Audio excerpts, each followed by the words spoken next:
বলা হয়, তুমি যেমনই নাচাও তেমনি নাচি পুতুলিতে দোষ। নাউজুবিল্লাহ। আল্লাহ পাক আমাদেরকে পবিত্র আল কোরআন দিয়েছেন এবং রাসূল সাল্লাল্লাহু আলাইহি সাল্লামকে নবী হিসাবে প্রেরণ করেছেন, রাসূল হিসাবে প্রেরণ করেছেন আমাদেরকে পথ নির্দেশনা দেওয়ার জন্য।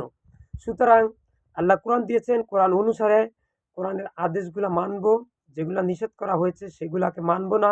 রাসূল সাল্লাল্লাহু আলাইহি সাল্লাম কোরআন এবং হাদিসের আলোকে যেভাবে আমাদেরকে চলতে নির্দেশ দিয়েছেন সেভাবে চলবো, যেভাবে চলতে নিষেধ করেছেন সেভাবে চলবো না। এটাই কথা। কিন্তু তুমি যেমনই নাচাও তেমনি নাচি, পুতুলের দোষ, নাউজুবিল্লাহ। এই কথা কখনো বলা যাবে না এবং এটা বিশ্বাসও করা যাবে না।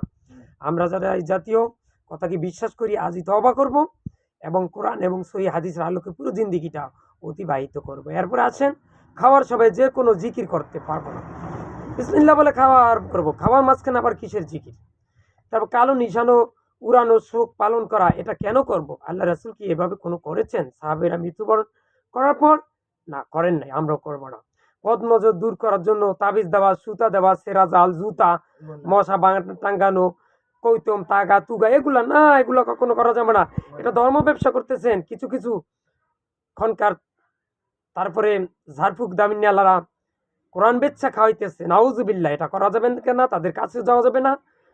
কুল আউযু বিরাব্বিন নাস, কুল আউযু বিল ফালাক, কুল হুয়াল্লাহ, তারপরে আয়াতুল কুরসি এবং সূরা ফাতিহা পড়ে নিজে ফু দিব, দম করব, যেটা রাসূলের সুন্নাত সেটা। বাচ্চার গায়ে কপালে কালো কালি দেওয়া, এটা যাবে না, করা যাবে না, কখনো না। মানুষের আকারে আকারে খেতে কোনো মূর্তি গড়া না, এটাও করা যাবে না। পীর মাজার নামে পশু উৎসর্গ করা, মানত করা, এগুলা পীরকে দেওয়া, এ জাতীয় কিছু করা যাবে না। পারলে বাপ মাকে খাওয়াতে হবে। কথাগুলো শেয়ার করুন, সবার ভাঁজ করেন এবং ভিডিওটা বেশি বেশি শেয়ার করেন। হাতে কাজ মুখে লা ইলাহা ইল্লাল্লাহ, শিরক বেদাত কুফরি মুক্ত জিন্দেগি অতিবাহিত করবে। হাতে কাজ মুখে লা ইলাহা ইল্লাল্লাহ। আসসালামু আলাইকুম।